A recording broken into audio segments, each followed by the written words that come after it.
Jurassic World in 3D, a 2015 release, a 2-hour film, 2.0 to 1 aspect ratio, so you will get the black bars at the top and the bottom if you're watching this on a television set. This is Dolby Digital, Dolby Atmos, Dolby 7.1. This is 7.0 on International Movie Database, 71% critic score on Rotten Tomatoes, 78% audience score on Rotten Tomatoes. This is directed by Colin Trevorrow, I believe that's how you pronounce his name. I'm going to mess these names up, and you know it. Chris Pratt as Owen. He kills it. Chris Pratt kills it in here. He plays a great part. So glad he hopped in on this role. Absolutely amazing. Bryce Dallas Howard, the beautiful Bryce Dallas Howard, Ron Howard's daughter as Claire. She's absolutely gorgeous in this film. There's a little bit of spoilers here, not much. She plays a really tough woman in here, and yet she never fails to be feminine, and that's really hard to do. When you play a role, a female role, where you're just tough throughout the whole movie and still keep your femininity, that's really hard to do. She never loses her high heels throughout the entire film, I gotta tell you that. Okay, and then you got Irfan Khan as Masrani. You might recognize him from The Life of Pi. He's the one telling the story in The Life of Pi. He's in here. I think he's the owner, more or less, or he's in charge somehow, and things start going wrong, and he wants to know what's going on. And then you got Vincent D'Onofrio as Hoskins, and he's like a military man. He wants Owen to, Owen's training these velociraptors, and he wants to use them for the army. And of course, Owen doesn't want to do that. And then you've got B.D. Wong as Dr. Wu. I believe he's in original Jurassic Park. He plays a good part in here. Judy Greer as Karen. She plays a aunt to Claire, or they're sisters, and she's going to send her kids over to the island. She's going through a divorce, and the kids going to get them away and send them over to Aunt Claire, where nothing can go wrong over on this island, of course, and give them tickets to see the Jurassic World. She plays a great part. She really does. And Omar Sy as Barry. He is Owen's sidekick here. He's his helper training the velociraptors, and he doesn't like this military guy coming in. So what do you got here? A little bit about the plot. Jurassic World is now open. It's built. It's gorgeous. This set was filmed on an abandoned Six Flags park in, I'm not sure which state it was, but they built this set to look like they built it 200 feet by 300 feet, and they filmed there for 3 weeks on this abandoned lot of an actual park, and they built this Broadway street on there. Let me tell you something. I live in Central Florida here, and I've been to every theme park is here, all the Disney parks, Universal Studios.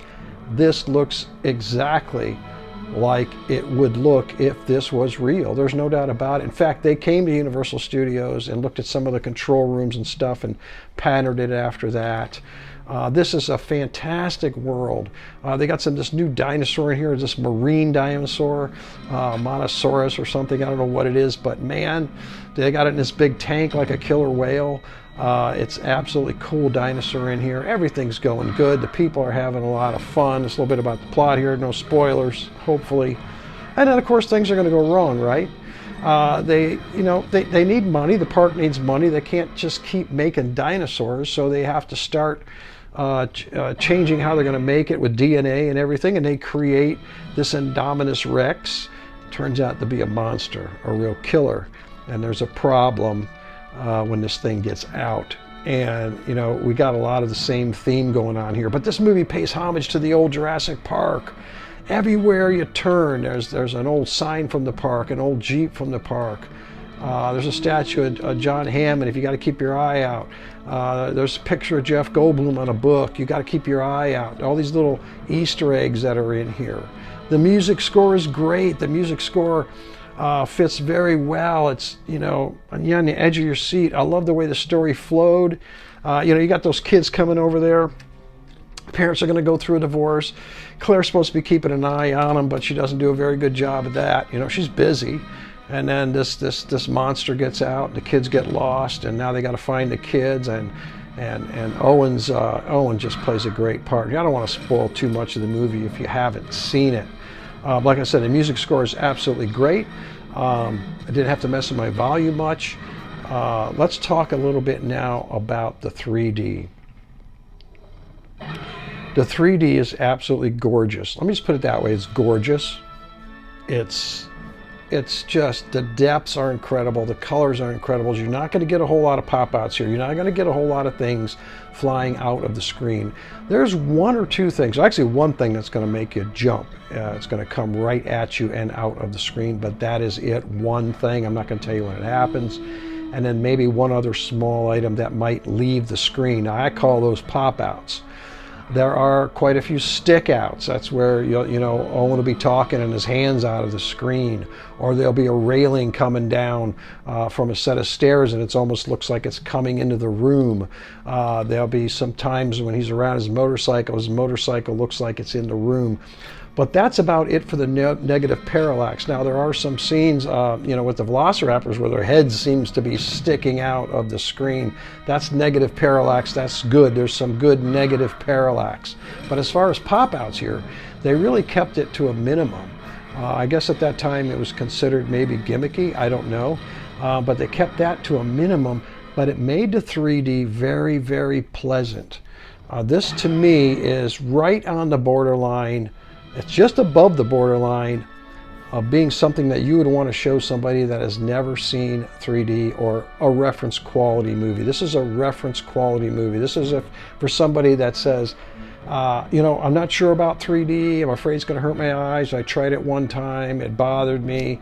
But this is for somebody like that, and this is for somebody that's maybe never seen 3D. It'll blow them away. The depths, the absolute. This movie had the way this 3D is. It makes you feel like you're there, like you're looking in a window and you're there. That's the kind of 3D it is.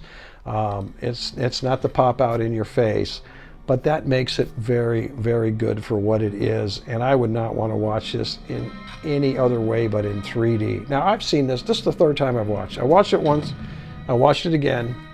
And I was just going to do a review on it without watching it. But I thought, that wouldn't be fair. Let me watch it for a third time. And it just gets better every time I watch it. You're really, really going to appreciate this movie. I want you to pick it up. You will not be disappointed. So that's my take on Jurassic World 3D. I'm going to give Jurassic World 3D 4.25 stars for the movie itself. I'm going to give it 4.5 stars for the 3D because the 3D was absolutely gorgeous. Easy, pleasant to watch. Something that you'd want to show somebody that maybe has never seen 3D but may be concerned that they have a problem with it. Okay? So let me ask you, what'd you think? Did you see it? Did you see it in 3D? Did you see it in 2D? Did you see this at the theaters? How does this fit in with your overall Jurassic Park? It's definitely better than Jurassic Park 3. There's no doubt about that. I also have Fallen Kingdom coming up. I will be reviewing that. Leave some comments below and let me know. Hit that like and subscribe button. I want you to stay safe and I want you to have a good night. And as always, God bless.